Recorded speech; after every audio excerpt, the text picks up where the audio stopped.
That night, a lot of things came back to me. Or maybe I came back to them.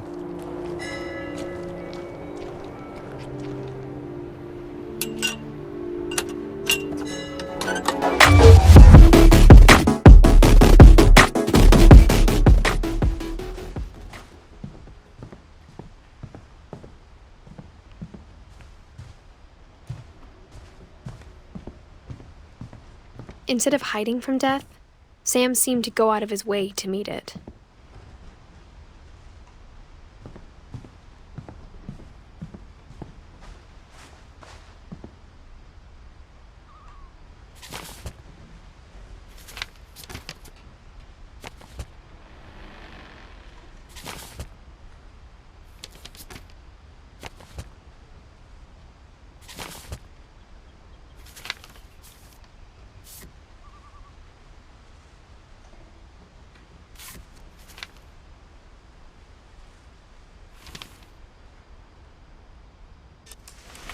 Dawn, I promise, you'll never forget this weekend.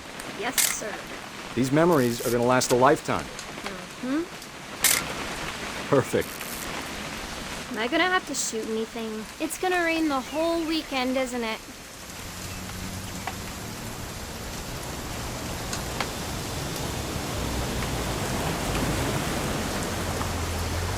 I will never forget this weekend, Dad. That's the spirit. Okay, got it. I'm gonna take some pictures, okay? Just be careful. The camera's older than you are.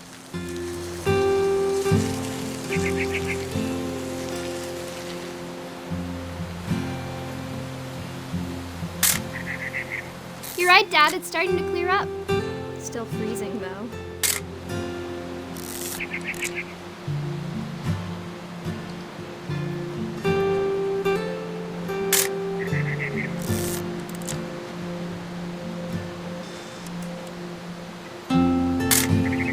Aw.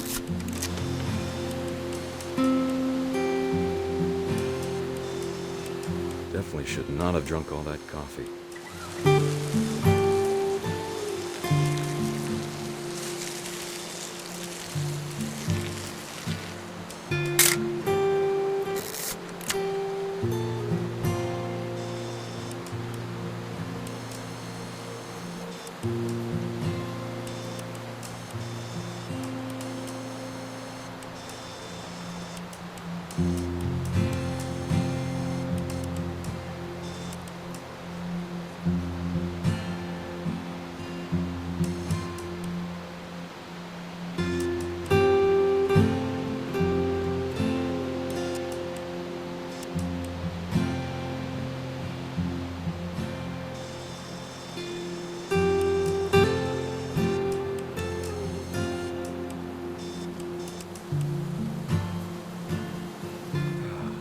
Quite like being outside.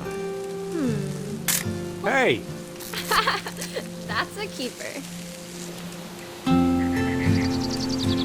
I'm just saying, I'm not always gonna be here, Dawn. You'll need to remember this stuff, if you want to survive. I'll be fine, Dad. You know who else thought he was gonna be fine? Some guy who died. Dawn, I'm being serious. I know, Dad. You're always serious. Doesn't being out here make you want to chill out? Well, to tell you the truth, I haven't been out here in 20 years.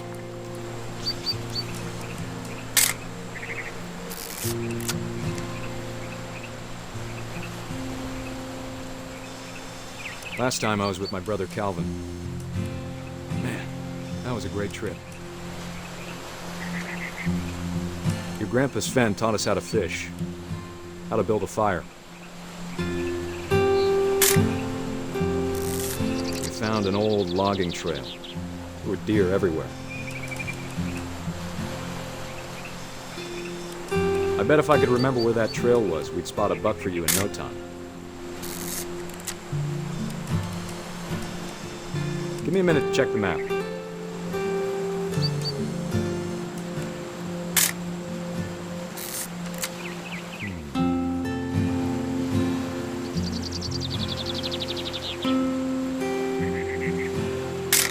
Let's see.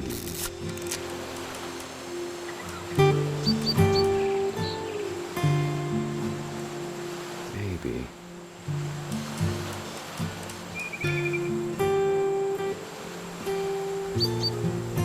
Or was it?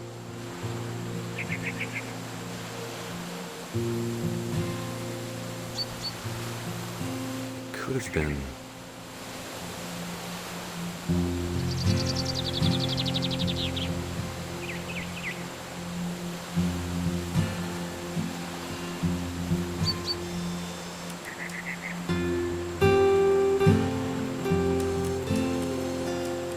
Dad! Good eyes, Dawn. Before you take the shot, let me get a picture of it.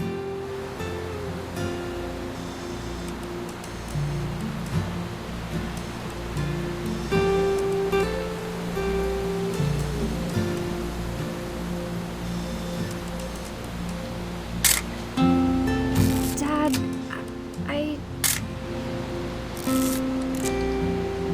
Let me get behind you. Do I have to do this? Dawn, you don't have to do anything.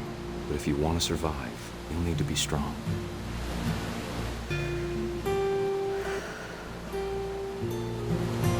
Now keep yourself squared up, elbows down, like we practiced, whenever you're ready. Great shot, Dawn!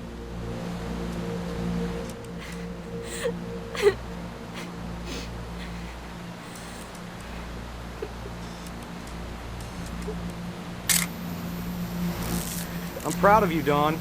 Always remember that, okay?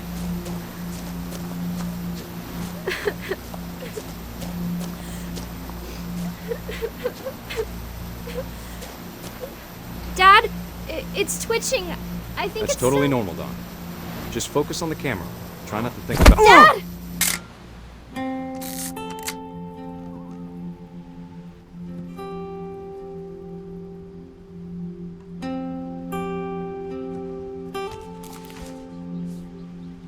Of all these stories, that's the one I wish most that my mom had told me.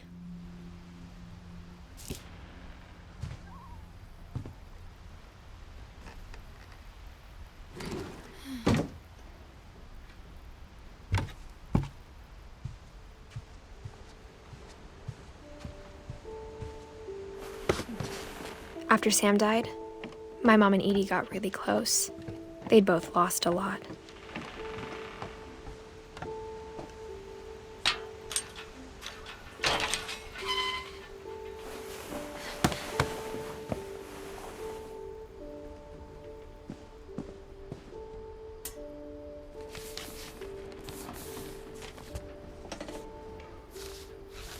Dear Kay, do you remember the way Gregory used to laugh when he thought he was alone? Like something funny was happening, but only he could see it.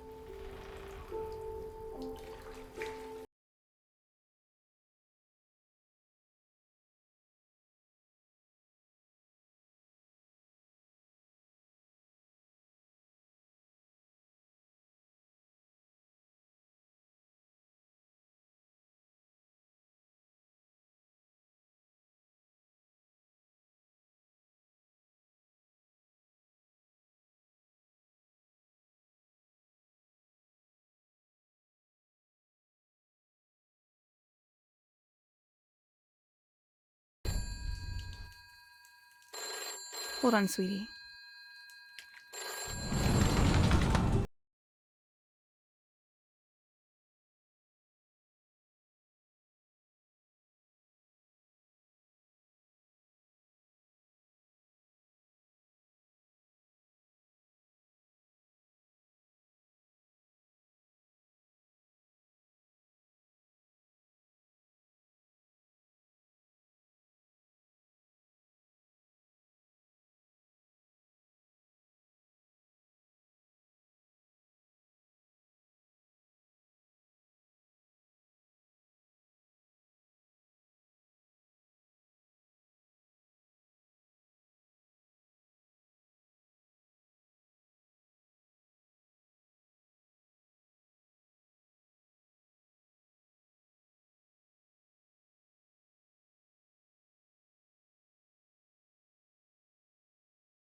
baby if I hadn't called that night. Damn it. Hold on, I don't want Gregory to hear this. I wish you could.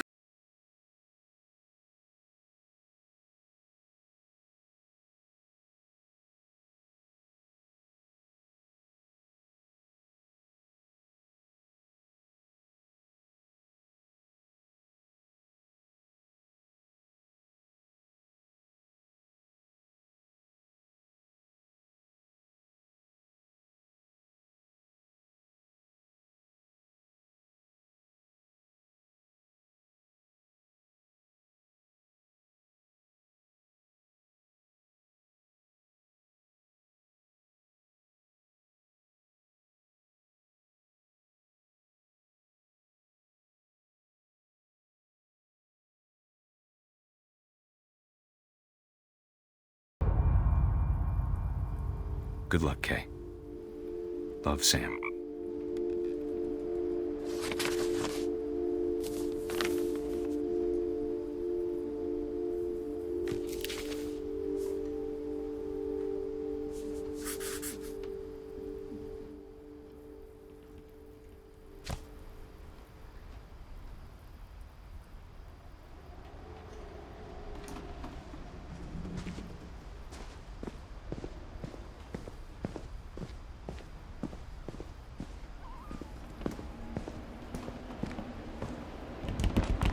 My mom moved up to the loft after her brothers died. At the time, it was as far away as she could get.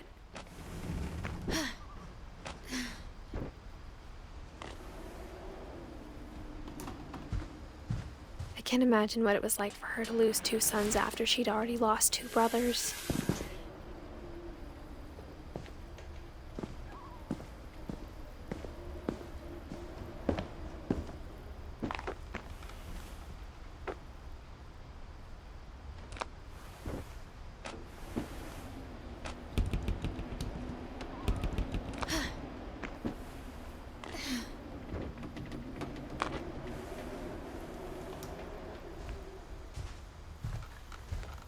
She spent a summer building houses in Calcutta, where she met my dad, Sanjay.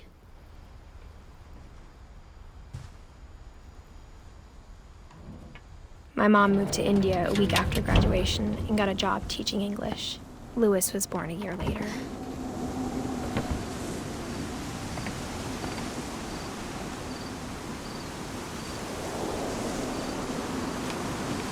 When my dad died, I don't think Mom knew where else to go.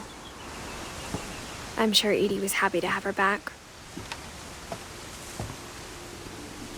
The house had to get a little bigger, but Edie was used to that. And for a while, things were good. Almost normal, but it didn't last. The beginning of the end was Milton's 10th birthday, when Edie gave him a castle.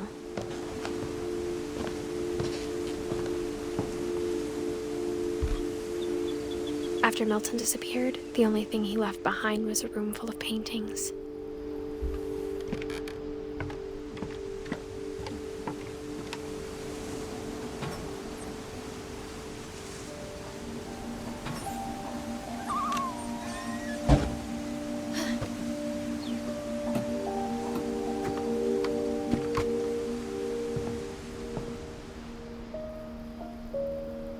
I think Edie was happy to finally have another painter in the family.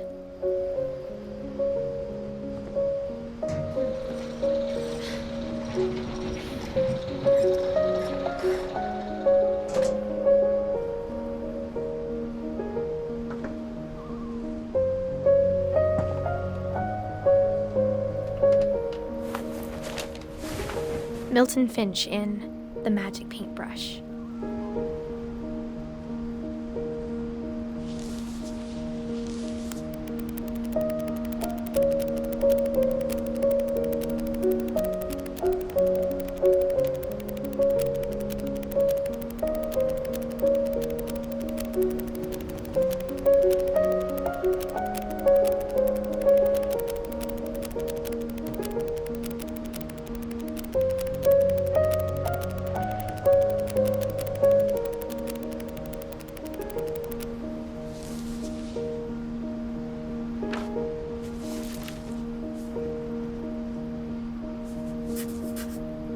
I was 4 when Milton disappeared.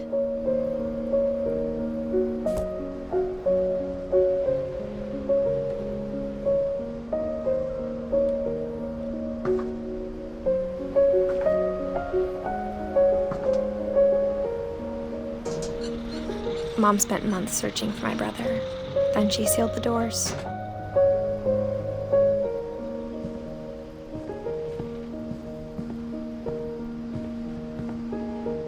Whatever Milton had found in the house, Mom didn't want it getting out.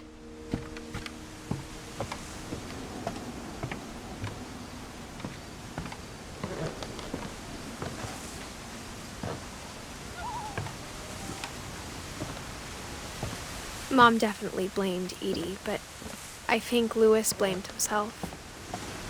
After he graduated, he just spent more and more time in his room, until Mom got him a job at the cannery. Everyone always told me to stay out of Louis's room, except Louis.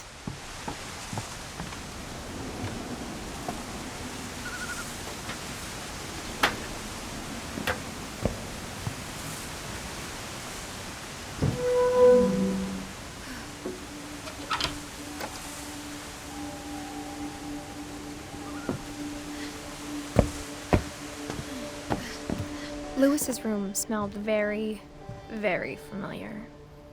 That part of him lived on.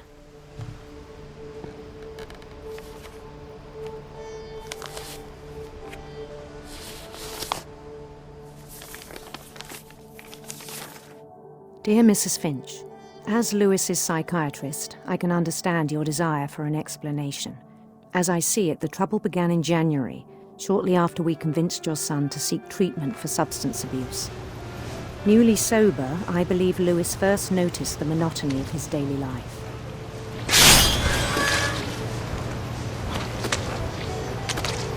He kept working at the cannery,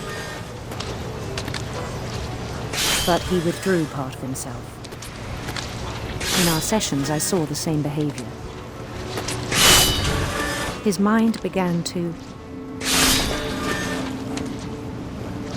wander.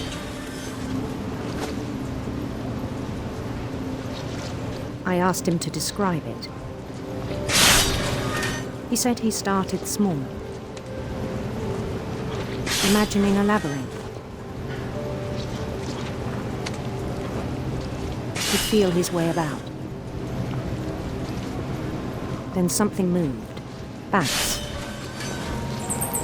and toads.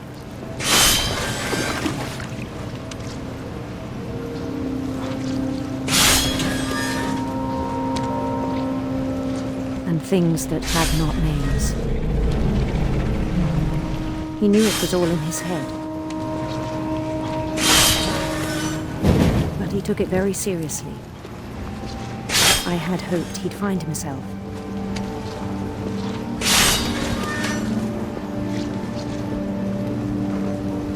But he found something more. I worried about him then. Daydreaming at the cannery. I spoke with his boss. But he said Louis had become a model employee. Methodical, tireless, focused. Like a whole new Louis. So I let him go on.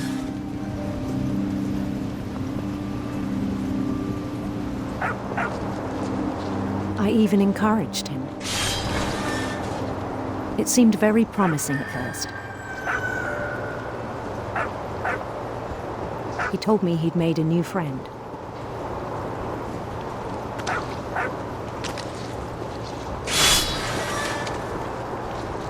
On the edge of a city he named Louis Topia. He built the city up slowly, brick by brick. Then he made musicians.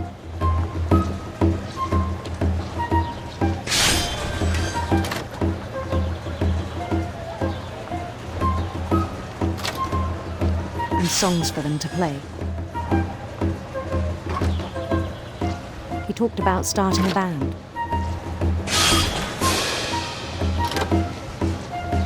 And he was always humming something. Every day his imagination grew stronger.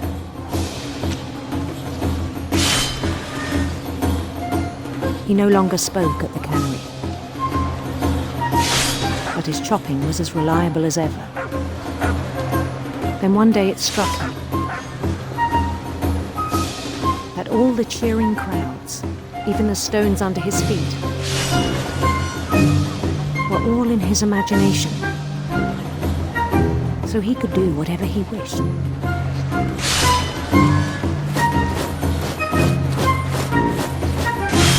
He held an election for mayor, and he won. They begged him to stay, but his mind was already wandering. It became a game for him.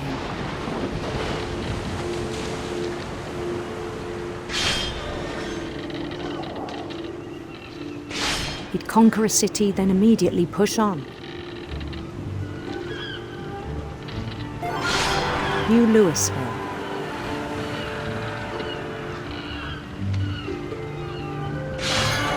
St. Louis. He started drifting away from our reality.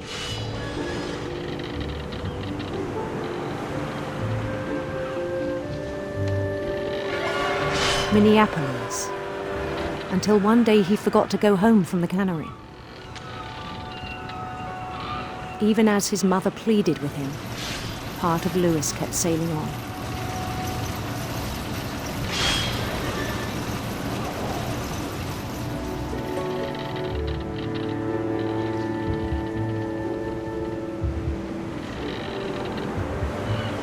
In Louisburg, he heard rumors of a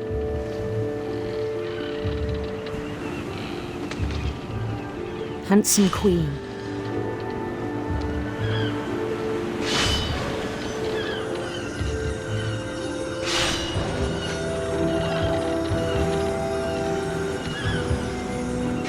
The queen was on her own quest for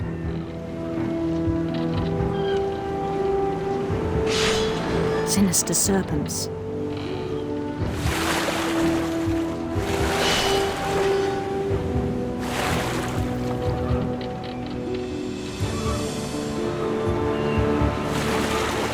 He followed the sound of her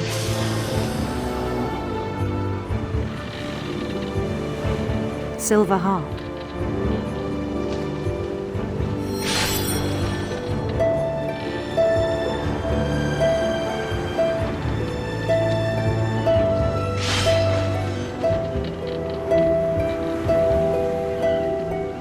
His chase led him to a golden palace east of the sun and west of the moon.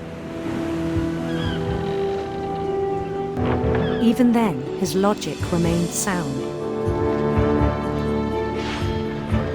He knew the world was all in his imagination.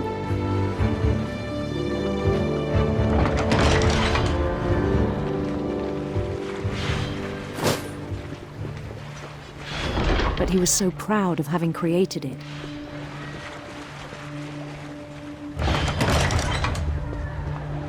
In his own eyes, he'd become something greater than a king.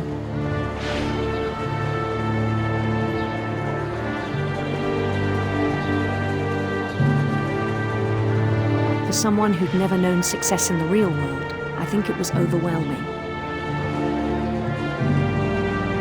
And then it struck him that the real Louis was not the one chopping salmon, but the one climbing the steps of a golden palace.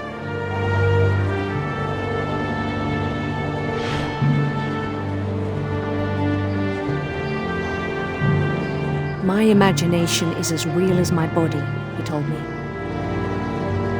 It was hard to argue with him.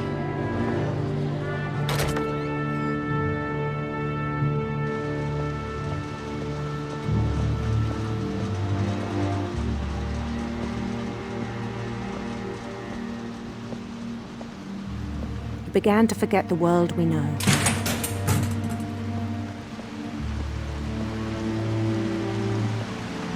I think it pained him to remember Louis, the cannery worker.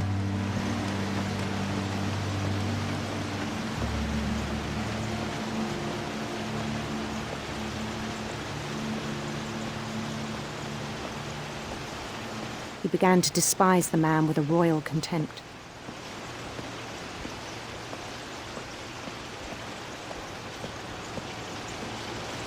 I still thought I could save him. Even after he said he was being crowned king over all the lands of wonder.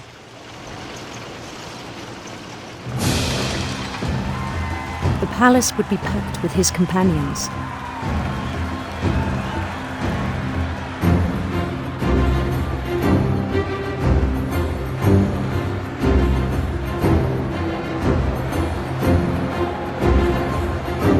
Including the wise Calico who'd insisted on advising him.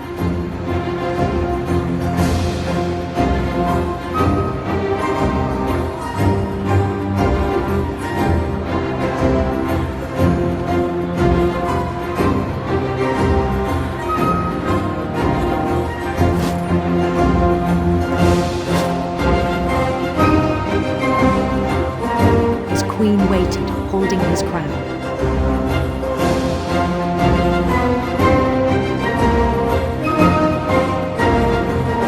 There was only one thing left to do.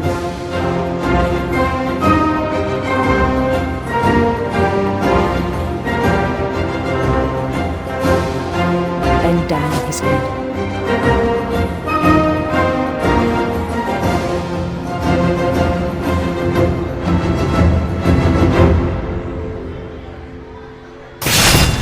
And the rest I think you know.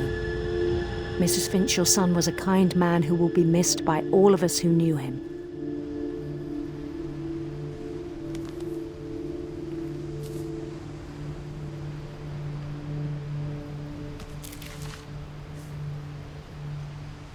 My brother was really cool. I wish you could have met him.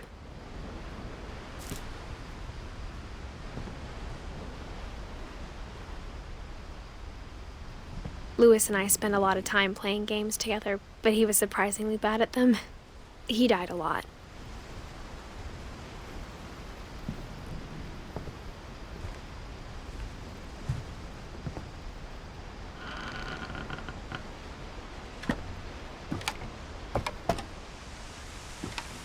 On the way back from Lewis's funeral, my mom told me to start packing.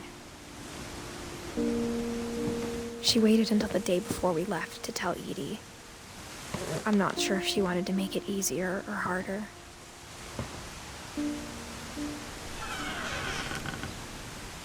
I wish we'd stayed. But I understand why we left.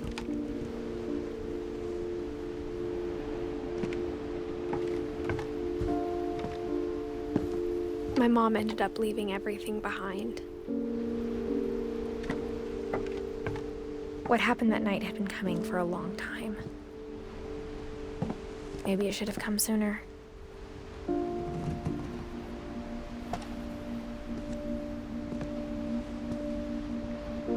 But it had to end one way or another. All that's left now is to tell you about that last night.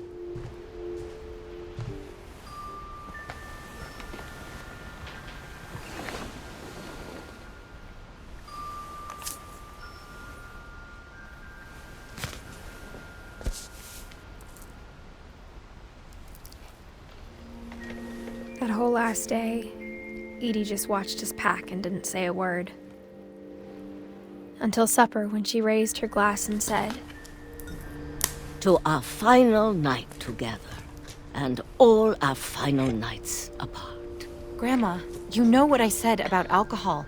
Some of your medications are very Edith, specific. I left a present for you in the hallway. Why don't you go open it? The grown-ups have to argue now. I'm sorry, you're right. We're all leaving tomorrow. Let's just enjoy our last... I'm not leaving. Edith, you're excused.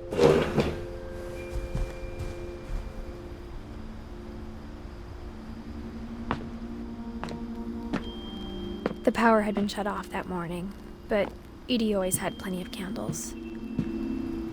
When my mom sealed the library, I don't think she knew about the other entrance. Or that Edie had a key to it.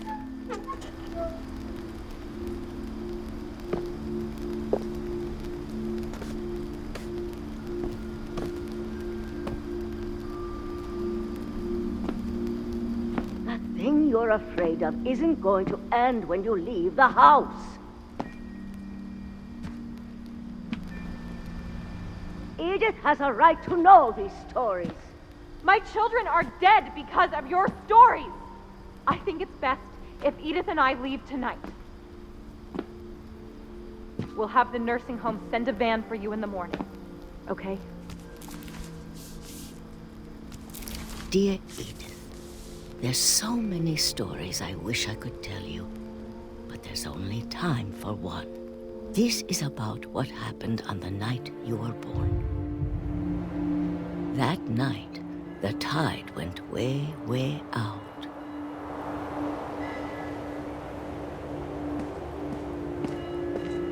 It was the first and last time I ever saw the old house aground.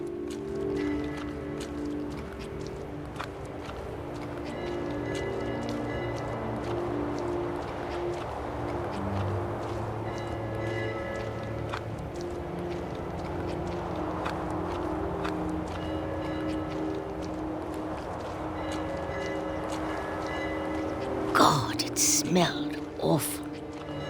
You know, I've seen that house every day of my life.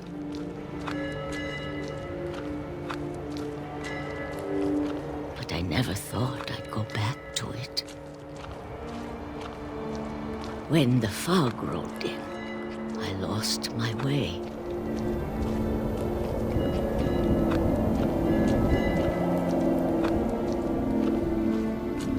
I got turned around.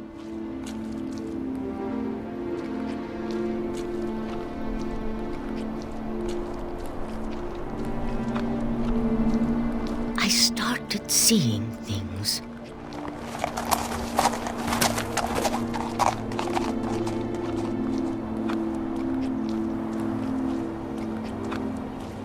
Things I'd forgotten had ever existed.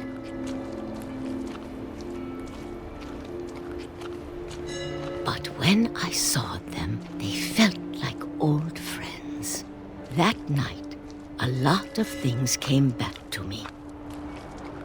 Or maybe I came back to them.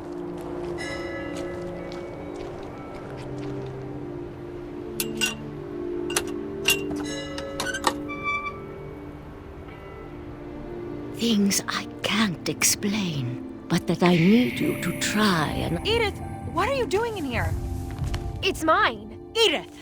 Mom, you're gonna rip it! Let go! I kicked and screamed, but Mom dragged me to the car.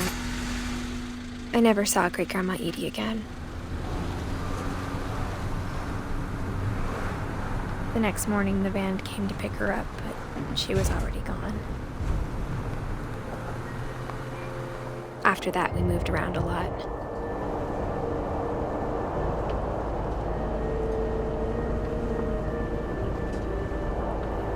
We both tried to make the best of it.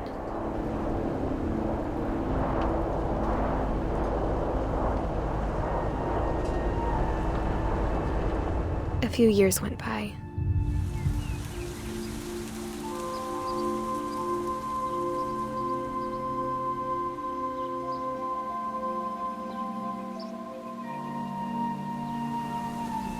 My mom didn't like to talk about it. But she started getting sick a lot.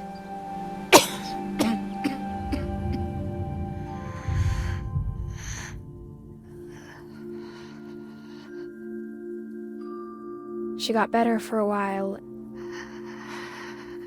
and then she didn't. And then I was alone. The last Finch left alive.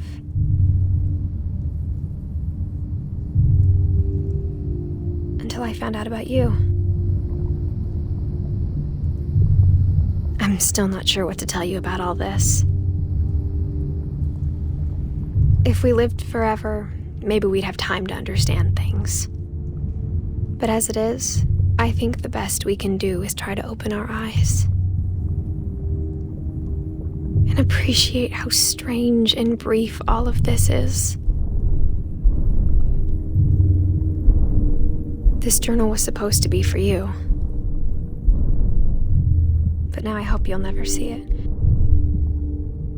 I just want to meet you and tell you all these stories myself. But I guess if you're reading this now, things didn't work out that way.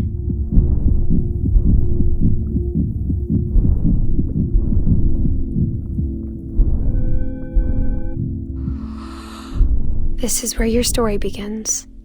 I'm sorry I won't be there to see it.